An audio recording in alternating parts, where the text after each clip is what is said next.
Chapter 2. Sexual reproduction in flowering plants. Are we not lucky that plants reproduce sexually? The myriads of flowers that we enjoy gazing at, the scents and the perfumes that we swoon over, the rich colors that attract us are all there as an aid to sexual reproduction. Flowers do not exist only for us to be used for our own selfishness. All flowering plants show sexual reproduction. A look at the diversity of structures of the inflorescences, flowers and floral parts shows an amazing range of adaptations to ensure formation of the end products of sexual reproduction, the fruits and seeds. In this chapter, let us understand the morphology, structure and the process of sexual reproduction in flowering plants, that is angiosperms. 2.1 Flower, a fascinating organ of angiosperms. Human beings have had an intimate relationship with flowers since time immemorial. Flowers are objects of aesthetic, ornamental, social, religious and cultural value. They have always been used as symbols for conveying important human feelings such as love, affection, happiness, grief, mourning, etc. List at least 5 flowers of ornamental value that are commonly cultivated at homes and in gardens. Find out the name of 5 more flowers that are used in social and cultural celebrations in your family. Have you heard of floriculture? What does it refer to? To a biologist, flowers are morphological and embryological marvels and the sites of sexual reproduction. In class 11th, you have read the various parts of flower. Figure 2.1 will help you recall the parts of a typical flower. Can you name the 2 parts in a flower in which the 2 most important units of sexual reproduction develop? Figure 2.1, a diagrammatic representation of LS of flower. It contains a style, stigma, anther, petal, filament, sepal and ovary. 2.2, pre-fertilization structures and event. Much before the actual flower is seen on plant, the decision that the plant is going to flower has taken place. Several hormonal and structural changes are initiated which lead to the differentiation and further development of the floral primordium.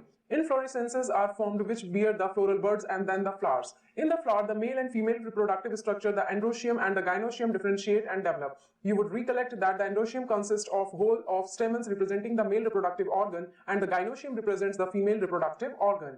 2.2.1 Stamen, microsporangium and pollen grain. Figure 2.2a shows the 2 parts of typical stamen, the long and slender stalk called the filament and the terminal generally bilobed structure called the anther. The proximal end of the filament is attached to the thalamus or the petal of the flower. The number and length of stamens are variable in flowers of different species. If you were to collect a stamen each from 10 flowers, each from different species and arrange them on a slide, you would be able to appreciate the large variation in size seen in nature. Careful observation of each stamen under a dissecting microscope and making neat diagrams would elucidate the range in shape and attachment of anthers in different flowers. A typical angiosperm anther is bilobed and each lobe having 2 theca, that is the diathecus. Often a longitudinal groove runs lengthwise separating the theca. Let us understand the various types of tissues and their organization in the transverse section of an anther. The bilobed nature of an anther is very distinct in the transverse section of the anther. The anther is a 4-sided tetragonal structure consisting of 4 microsporangia located at the corners, 2 in each lobe. The microsporangia develop further and become pollen sacs. They extend longitudinally all through the length of an anther and are packed with pollen grains.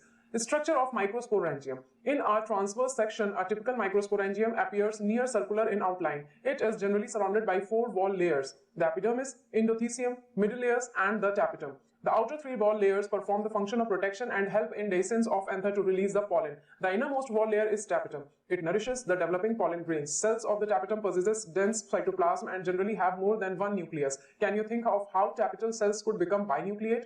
When the anther is young, a group of compactly arranged homogeneous cells called the sporogenous tissue occupies the center of each microsporangium. Microsporogenesis. As the anther develops, the cells of sporogenous tissue undergo meiotic division to perform microspore tetrads. What would be the ploidy of the cells of the tetrad? Figure 2.3 Transverse section of a young anther. Enlarged view of a microsporangium showing wall layers and a mature digested anther. As each cell of the sporogenous tissue is capable of giving rise to a microspore tetrad, each one is a potential pollen or microspore mother cell. The process of formation of microspores from a pollen mother cell, that is PMC, through meiosis is called microsporogenesis. The microspore as they are formed are arranged in a cluster of 4 cells. The microspore tetrad. As the anthers mature and dehydrate, the microspores dissociate from each other and develop into pollen grains. Inside each microsporangium, several thousands of microspores or pollen grains are formed that are released with the dehiscence of anther. Pollen grain. The pollen grains represent the male gametophytes. If you touch the opened anthers of hibiscus or any other flower, you would find deposition of yellowish powdery pollen grains on your fingers. Sprinkle these grains on a drop of water taken on a glass slide and observe under microscope. You will really be amazed at the variety of architecture, sizes, shapes, colors, designs seen on the pollen grains from different species. Pollen grains are generally spherical, measuring about 25 to 50 micrometers in diameter. It has a prominent two-layered wall. The hard outer layer called the axine is made up of sporopollenin, which is one of the most resistant organic material known. It can withstand high temperature and strong acids and alkali. No enzyme that degrades sporopollenin is so far known. Pollen grain axine has prominent apertures called germ pores where sporopollenin is absent. Pollen grains are well preserved as fossils because of the presence of sporopollenin. The axine exhibits a fascinating array of patterns and design. Why do you think the axine should be hard? What is the function of germ pore? The inner wall of pollen grain is called the intine. It is a thin and continuous layer made of cellulose and pectin. The cytoplasm of pollen grain is surrounded by a plasma membrane. When the pollen grain is matured, it contains two cells, the vegetative cells and generative cell.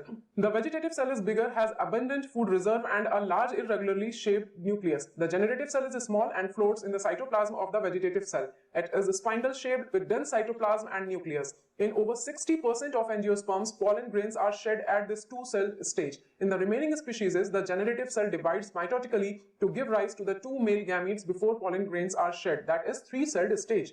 Pollen grains of many species cause severe allergies and bronchial affliction in some people, often leading to chronic respiratory disorders like asthma, bronchitis, etc.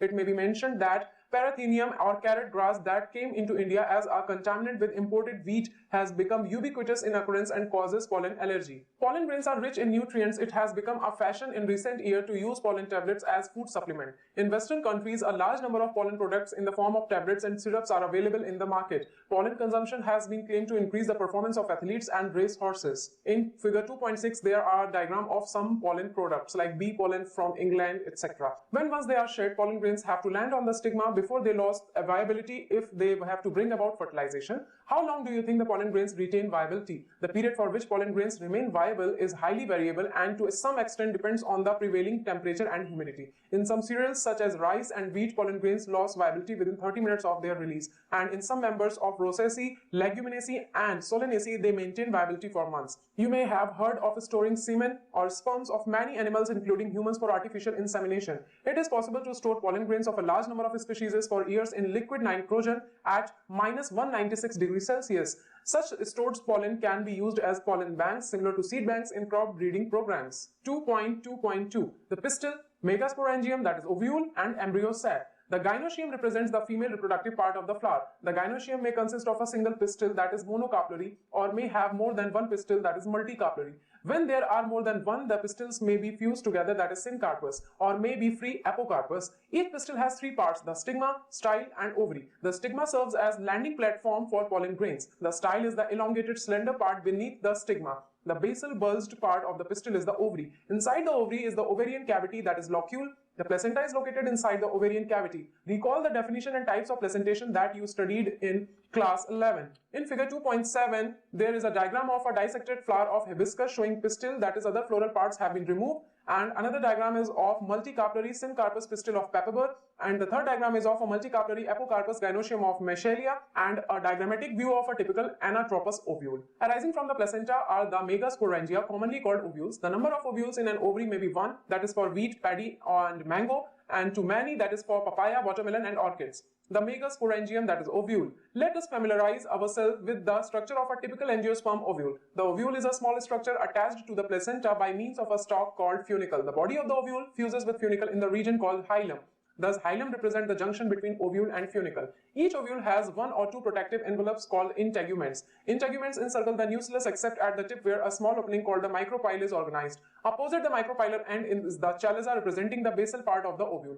Enclosed within the integuments is a mass of cells called the nucleus. Cells of the nucleus have abundant reserve food materials. Located in the nucleus is the embryo sac or female gametophyte. An ovule generally has a single embryo sac formed from a megaspore. Megasporogenesis. The process of formation of megaspore from the megaspore mother cell is called megasporogenesis. Ovules generally differentiate a single megaspore mother cell, that is MMC, in the micropylar region of the nucleus. It is the large cell containing dense cytoplasm and a prominent nucleus. The MMC undergoes meiotic division. What is the importance of MMC undergoing meiosis? Meiosis results in the production of 4 megaspores. In figure 2.8, the diagram of parts of the ovule showing a large megaspore mother cell, a dyad and a tetrad of a megaspore, and another diagram is of 2, 4, and 8 nucleate stages of embryo sac and a mature embryo sac, and one more diagram is the of mature embryo sac. Female gametophyte. In a majority of flowering plants, one of the megaspore is functional while the other three degenerate. Only the functional megaspore develops into the female gametophyte, that is embryo sac. This method of embryo sac formation from a single megaspore is termed monosporic development. What will be the ploidy of the cells of the nucleus, MMC, the functional megaspore and female gametophyte? Let us study formation of the embryo sac in a little more detail. Figure 2.8b. The nucleus of the functional megaspore divides mitotically to form two nuclei which move to the opposite poles, forming the two-nucleate embryo sac. Two more sequential mitotic nuclear divisions result in the formation of 4 nucleate and later the 8 nucleate stages of the embryo sac. It is of interest to note that these mitotic divisions are strictly free nuclear, that is, nuclear division are not followed immediately by cell wall formation. After the 8 nucleate stage, cell walls are laid down, leading to the organization of the typical female gametophyte or embryo sac. Observe the distribution of cells inside the embryo sac. 6 of the 8 nuclei are surrounded by cell walls and organized into cells. The remaining 2 nuclei, called polar nuclei, are situated below the egg apparatus in the large central cell. There is a characteristic distribution of cells within the embryo sac. 3 cells are grouped together at the micropylar end and constitute the egg apparatus. The egg apparatus in turn consists of 2 synergids and 1 egg cell. The synergids have special cellular thickenings at the micropylar tip called filiform apparatus, which play an important role in guiding the pollen tubes into the synergid. 3 cells are at the chaliceal end and are called the antipodals. The large central cell, as mentioned earlier, has 2 polar nuclei. Thus, a typical angiosperm embryo sac at maturity, though 8 nucleate, is 7-celled. 2.2.3 Pollination. In the preceding sections, you have learned that the male and female gametes in flowering plants are produced in the pollen grain and embryo sac respectively. As both type of gametes are non-motile, they have to be brought together for fertilization to occur. How is this achieved? Pollination is the mechanism to achieve this objective transfer of pollen grains shed from anther. The stigma of a pistil is termed pollination. Flowering plants have evolved an amazing array of adaptations to achieve pollinations. They make use of external agents to achieve pollination. Can you list the possible external agents? Kinds of pollination depending on the source of pollen. Pollination can be divided into 3 types. Number 1, autogamy. In this type of pollination is achieved within the same flower. Transfer of pollen grains from the anther to the stigma of the same flower. In a normal flower which opens and exposes the anthers and the stigma, complete autogamy is rather rare. Autogamy in such flower requires synchrony in pollen release and stigma receptivity, and also the anthers and the stigma should lie close to each other so that self-pollination can occur. Some plants such as viola, that is common pansy, oxalis and commelina produce 2 types of flowers. Chasmogamous flowers which are similar to flowers of other species with exposed anthers and stigma, and cleistogamous flowers which do not open at all. In such flower, the anthers and stigma lie close to each other. When anther dehisces in the flower buds, pollen grains come in contact with the stigma to affect pollination. Thus, cleistogamous flowers are invariably autogamous as there is no chance of cross-pollination landing on the stigma. Cleistogamous flowers produce a short seed set even in the absence of pollinator. Do you think that cleistogamy is advantageous or disadvantageous to the plant? Why? Number 2, glycinogamy. Transfer of pollen grains from the anther to the stigma of another flower of the same plant. Although glycinogamy is functionally cross-pollination involving a pollinating agent, genetically it is similar to autogamy since the pollen grains come from the same plant.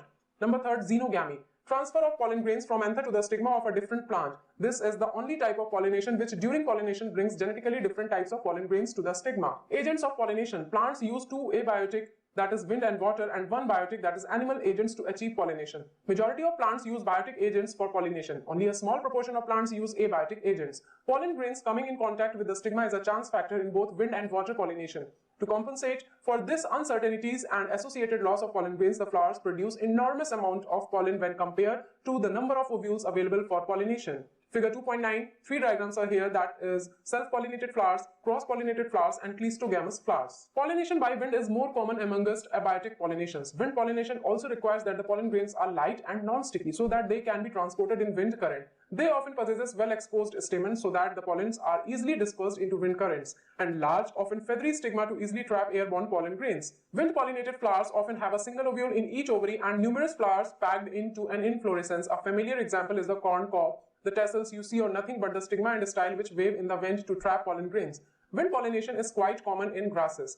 Pollination by water is quite rare in flowering plants and is limited to about 30 genera, mostly monocotyledonous. As against this, you would recall that water is a regular mode of transport for the male gametes amongst the lower plant groups such as algae, bryophytes and pteridophytes. It is believed, particularly for some bryophytes and pteridophytes, that their distribution is limited because of the need for water for the transport of male gametes and fertilization. Some examples of water-pollinated plants are Vallisneria and Hydrilla, which grow in freshwater, and several marine tree grasses such as Jostera. Not all aquatic plants use water for pollination. In a majority of aquatic plants such as water hyacinth and water lily, the flowers emerge above the level of water and are pollinated by insects or wind, as in most of the land plants. In Vallisneria, the female flower reaches the surface of water by the long stack and the male flowers of pollen grains are released onto the surface of water. They are carried passively by water currents. Some of them eventually reach the female flowers and the stigma. In another group of water-pollinated plants such as sea grasses, female flower remains submerged in water and the pollen grains are released inside the water. Pollen grains in many such species are long, ribbon-like, and they are carried passively inside the water. Some of them reach the stigma and achieve pollination. In most of the water-pollinated species, pollen grains are protected from wetting by mucilaginous covering. Both wind and water-pollinated flowers are not very colorful and do not produce nectar. What would be the reason for this? Majority of flowering plants use a range of animals as pollinating agents. Bees, butterflies, flies, beetles, wasps, moth, ants, birds, that is sunbirds and hummingbirds, and bats are the common pollinating agents. Among the animals, insects, particularly bees, are the dominant biotic pollinating agents. Even larger animals such as some primates, that is lemurs, and arboreal, that is tree-dwelling, and rodents or even reptiles, jaguar lizard and garden lizard have also been reported as pollinators in some species. Often flowers of animal pollinated plants are specifically adapted for a particular species of animal. Majority of insect pollinated flowers are large, colorful, fragrant and rich in nectar. When the flowers are small, a number of flowers are clustered into an inflorescence to make them conspicuous. Animals are attracted to flowers by color and or fragrance. The flowers pollinated by flies and beetles secret fold orders to attract these animals. To sustain animal visits, the flowers have to provide rewards to the animal. Nectar and pollen grains are the usual floral rewards. For harvesting the rewards from the floral and from the flower, the animal visitor comes in contact with the anthers and the stigma. The body of the animal gets a coating of pollen grains, which are generally sticky in animal pollinated flowers. When the animal carrying pollen on its body comes in contact with the stigma, it brings about pollination.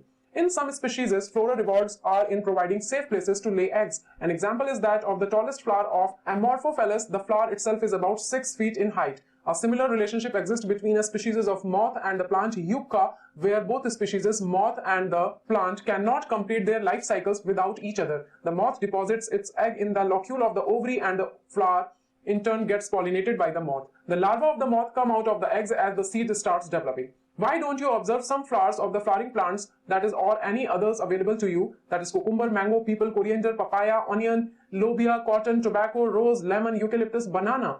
Try to find out which animal visit them and whether they could be pollinators. You will have to patiently observe the flowers over a few days and at different times of the days. You could also try to see whether there is any correlation in the characteristics of a flower to the animal that visits it. Carefully observe if any of the visitors come in contact with the anthers and the stigma, as only such visitors can bring about pollination. Many insects may consume pollen or the nectar without bringing about pollination. Such floral visitors are referred to as pollen or nectar robbers. You may or may not be able to identify the pollinators, but you will surely enjoy your efforts. Outbreeding devices. Majority of the flowering plants produce hermaphrodite flowers, and pollen grains are likely to come in contact with the stigma of the same flower. Continued self-pollination results in inbreeding depression. Flowering plants have developed many devices to discourage self-pollination and to encourage cross-pollination. In some species, pollen release and stigma receptivity are not synchronized. Either the pollen is released before the stigma because receptive, or stigma becomes receptive much before the release of pollen. In some other species, the anther and the stigma are placed at different positions so that the pollen cannot come in contact with the stigma of the same flower. Both these devices prevent autogamy. The third device to prevent inbreeding is self-incompatibility. This is a genetic mechanism and prevents self-pollen from the same flower or other flowers of the same plant from fertilizing the ovules by inhibiting pollen germination or pollen tube growth in pistil. Another device to prevent self-pollination is the production of unisexual flowers. If both male and female flowers are present on the same plant, such as castor and maize, that is monoecious, it prevents autogamy but not geitonogamy. In several species such as papaya, male and female flowers are present on different plants. That is, each plant is either male or female dioecious. This condition prevents both autogamy and geitonogamy. Pollen-pistil interaction. Pollen does not guarantee the transfer of the right type of pollen, that is compatible pollen of the same species as the stigma. Often pollen of the wrong type, either from other species or from the same plant, if it is self-incompatible. Also land on a stigma, the pistil has the ability to recognize the pollen, whether it is of the right type, compatible, or of the wrong type, incompatible. If it is of the right type, the pistil accepts the pollen and promotes post-pollination events that leads to fertilization. If the pollen is of the wrong type, the pistil rejects the pollen by preventing pollen germination on the stigma or the pollen tube growth in the style. The ability of the pistil to recognize the pollen followed by its acceptance or rejection is the result of continuous dialogue between pollen grain and the pistil. This dialogue is mediated by chemical components of the pollen interacting with those of the pistil. It is only in recent years that botanists have been able to identify some of the pollen and pistil components and the interactions leading to the recognition followed by acceptance or rejection. In figure 2.12, there are diagram of pollen grains germinating on the stigma, pollen tubes growing through the style, and LS of pistil showing path of pollen tube growth, and enlarged view of an egg apparatus showing entry of pollen tube into a synergate and the discharge of a male gametes into the synergates and the movement of the sperms or one into the egg and the other into the central cell. As mentioned earlier, following compatible pollination, the pollen grain germinates on the stigma to produce a pollen tube through one of the germ pores. In figure 2.12a, the contents of the pollen grain move into the pollen tube. Pollen tube grows through the tissues of the stigma and the style and reaches the ovary. You would recall that in some plants, pollen grains are shed at two-celled condition, that is a vegetative cell and a generative cell. In such plants, the generative cell divides and forms the two male gametes during the growth of pollen tube in the stigma. In plants which shed pollen in the three-celled condition, pollen tube carry the two male gametes from the beginning. Pollen tube, after reaching the ovary, enters the ovule through the micropyle and then enters one of the synergates through the filiform apparatus. Many recent studies have shown that filiform apparatus present at the micropylar part of the synergates guides the entry of pollen tube. All these events from pollen deposition on the stigma until pollen tubes enter the ovule are together referred to as pollen-pistil interaction. As pointed out earlier, pollen-pistil interaction is a dynamic process involving pollen recognition, followed by promotion or inhibition of the pollen.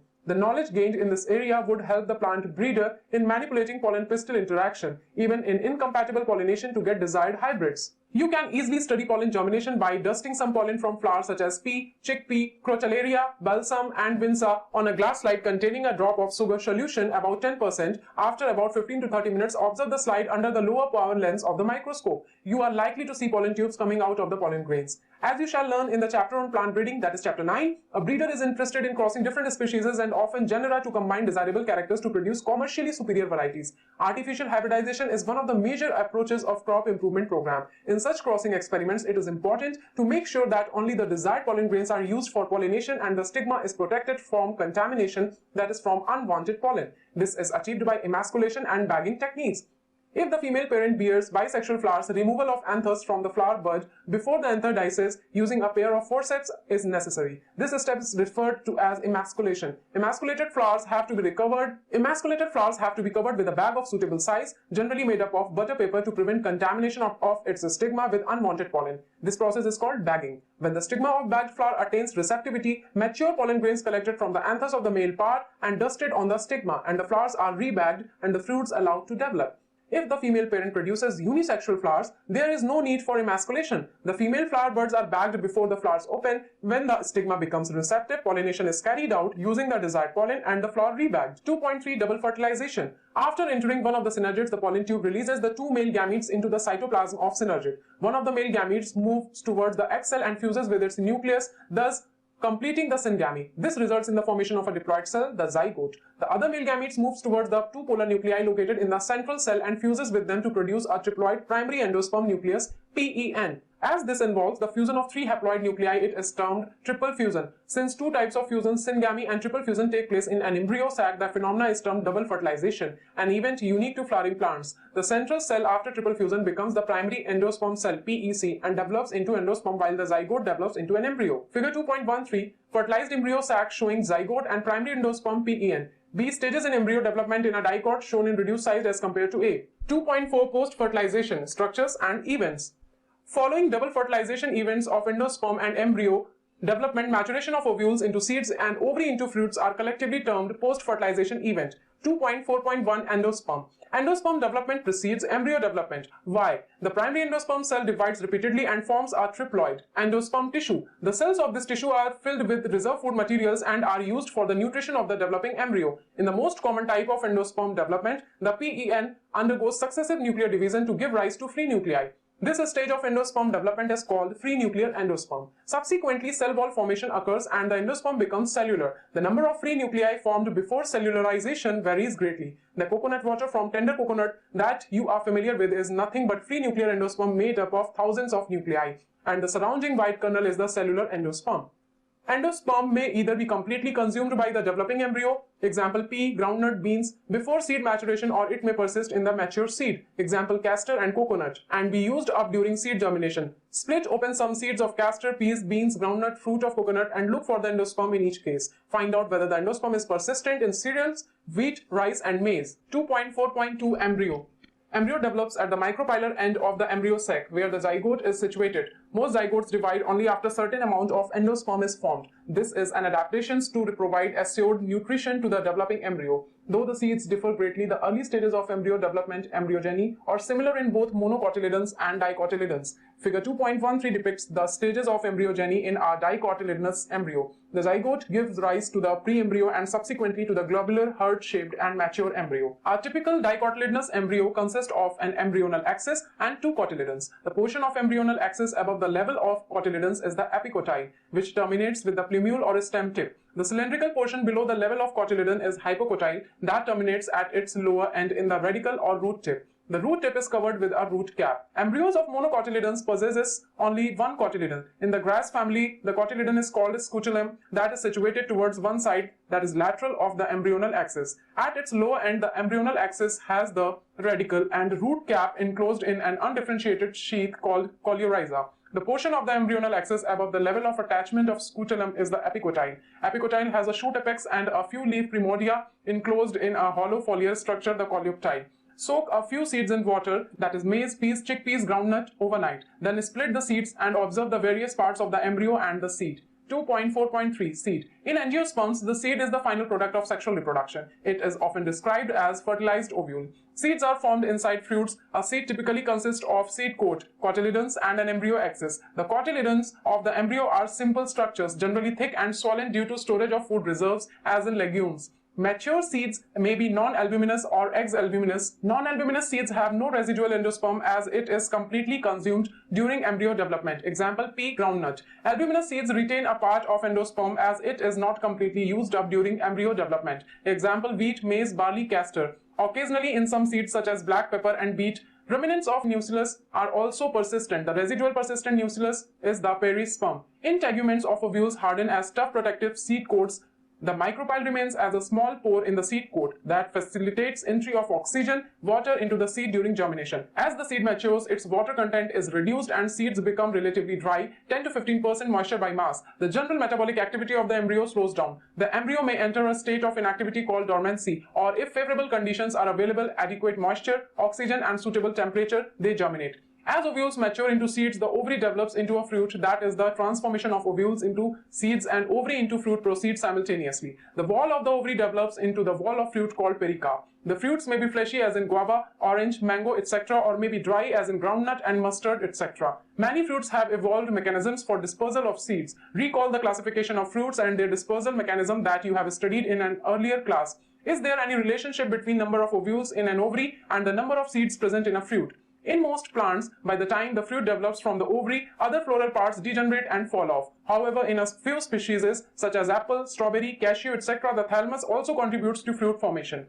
Such fruits are called false fruit. Most fruits, however, develop only from the ovary and are called true fruits. Although in most of the species, fruits are the results of fertilization. There are few species in which fruit develops without fertilization. Such fruits are called parthenocarpic fruits. Banana is one such example. Parthenocarpy can be induced though if the application of growth hormones, and such fruits are seedless. Seeds offer several advantages to angiosperms. Firstly, since reproductive processes such as pollination and fertilization are independent of water, seed formation is more dependable. Also, seeds have better adaptive strategies for dispersal to new habitats and helps the species to colonize in the other areas. As they have sufficient food reserves, young seedlings are nourished until they are capable of photosynthesis on their own. The hard seed coat provides protection to the young embryo. Being products of sexual reproduction, they generate new genetic combinations leading to variations. Seed is the basis of our agriculture. Dehydration and dormancy of mature seeds are crucial for storage of seeds, which can be used as food throughout the year and also to raise crop in the next season. Can you imagine agriculture in the absence of seeds or in the presence of seeds which germinate straight away soon after formation and cannot be stored? How long do the seeds remain alive after they are dispersed? This period again varies greatly. In a few species, the seed lost viability within a few months. Seeds of large number of species live for several years. Some seeds can remain alive for hundreds of years. There are several records of very old yet viable seeds. The oldest is that of lupine lupinus architectus Arcticus excavated from Arctic tundra. The seed germinated and flowered after an estimated record of 10,000 years of dormancy. A recent record of 2,000 years old viable seed is of the date palm. Phoenix dactylifera discovered during the archaeological excavation at King Herod's Place near the Dead Sea. 2.5. Apomixis and polyembryony. Although seeds in general are the products of fertilization, a few flowering plants such as some species of Asteraceae and grasses have evolved a special mechanism to produce seeds without fertilization called apomixis. What is fruit production without fertilization called? Thus, apomixis is a form of asexual reproduction that mimics sexual reproduction. There are several ways of development of apomictic seeds. In some species, the diploid egg cell is formed without reduction division and develops into the embryo without fertilization. More often, as in many citrus and mango varieties, some of the nuclear cells surrounding the embryo sac start dividing, protrude into the embryo sac and develop into the embryos. In such species, each ovule contains many embryos. Occurrence of more than one embryo in a seed is referred to as polyembryony. Take out some seed of orange and squeeze them. Observe the many embryos of different sizes and shapes from each seed. Count the number of embryos in each seed. What would be the genetic nature of apomictic embryos? Can they be called clones? Hybrid varieties of several of our food and vegetable crops are being extensively cultivated. Cultivation of hybrids has tremendously increased productivity.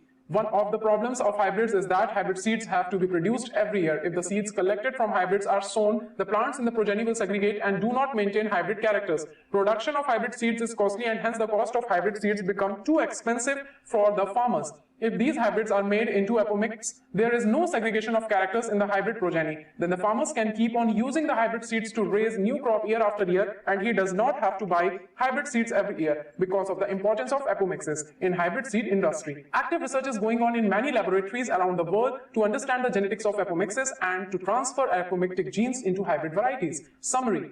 Flowers are the seat of sexual reproduction in angiosperms. In the flower, androecium consisting of stamens represent the male reproductive organs and gynoecium consisting of pistils represents the female reproductive organs. Our typical anther is bilobed, dithecous and tetrasporangiate. Pollen grains develop inside the microsporangia. 4 wall layers, the epidermis, endothecium, middle layers and the tapetum surround the microsporangium. Cells of the sporanginous tissue lying in the center of the microsporangium undergo meiosis, that is microsporogenesis, to form tetrads of microspores. Individual microspores mature into pollen grains. Pollen grains represents the male gametophyte generation. The pollen grains have a 2-layered wall, the outer exine and inner intine. The exine is made up of sporopollenin and has germ pores. Pollen grains may have 2 cells, that is a vegetative cell and generative cell, or 3 cells, that is vegetative and 2 male gametes at the time of shedding. The pistil has 3 parts, the stigma, style and the ovary. Ovules are present in the ovary. The ovules have a stalk called funicle, protective integuments and an opening called micropyle. The central tissue is the nucellus in which the archisporium differentiates. A cell of the archisporium, the megaspore mother cell, divides meiotically and one of the megaspores form the embryo sac, the female gametophyte. The mature embryo sac is 7-celled and 8 nucleate. At the micropylar end is the egg apparatus consisting of 2 synergids and an egg cell. At the chaliceal end are 3 antipodals. At the center is a large central cell with 2 polar nuclei. Pollination is the mechanism to transfer pollen grains from the anther to the stigma. Pollinating agents are either abiotic, that is wind and water, or biotic, that is animals.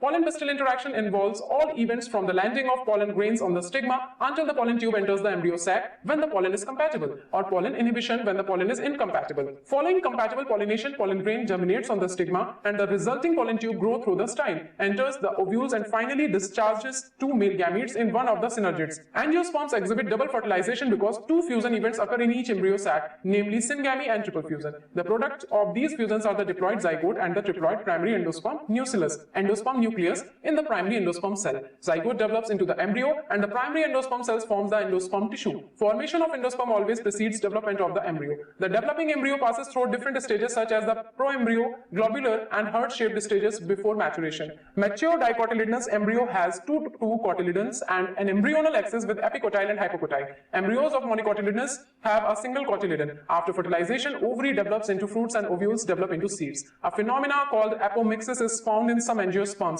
particularly in grasses. It results in the formation of seeds without fertilization. Apomix have several advantages in horticulture and agriculture. Some angiosperms produce more than one embryo in their seed. This phenomena is called polyembryony.